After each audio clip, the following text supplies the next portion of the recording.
मचले महाकाली खपर धर के मचले महाकाली खपर धर के मचले महाकाली खपर धर के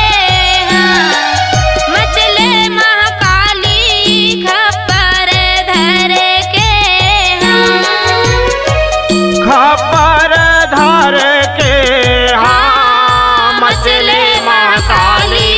खपर धर के मचले महाकाली खपर धर के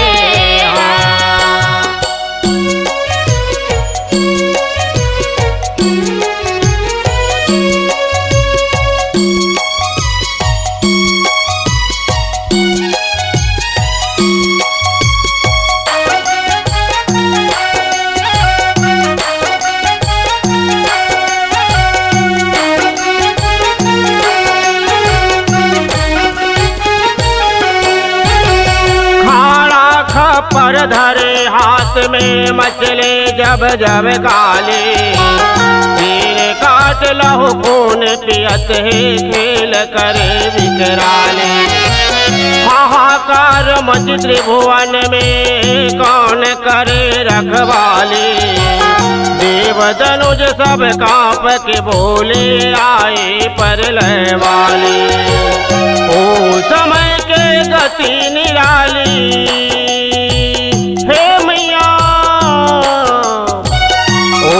समय के गति निराली की परत है भारी मचले महाकाली खपर धर के मचले महाकाली खपर धर के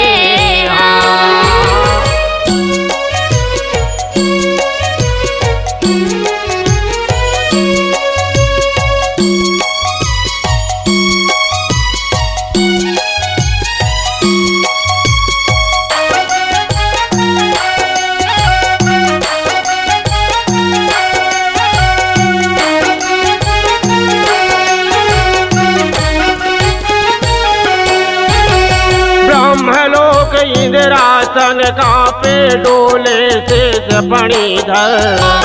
डोले उठे दिक्पाल दसोहर डोले धरती अंबर देवता के संग देखे रमापति उठो देव शिव शंकर ये हर परलय कराथ सबला देखो दशा भयंकर जागो उमापति भोला शंकर हे मैया जागो उमापति भोला शंकर देवता करे पुकारी मचले महाकाली खपर धर के मचले महाकाली खपर धर के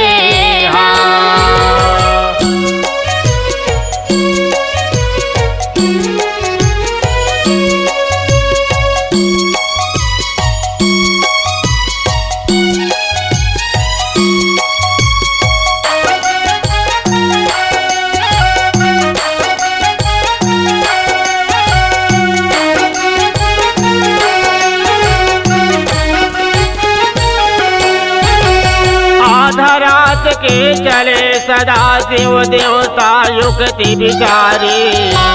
देख निकट शमशान भूमि पर लेटे पाँव पसारी गज गामिन सियाई कालिका करके सकल तैयारी दक्षिण चरण वक्ष पधारी लंबे जीवन खाली सुंदर वर दिए त्रिपुरारी हे मैया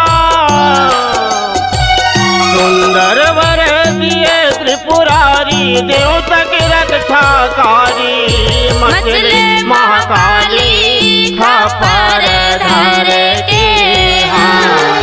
मचले महाकाली खपर धर के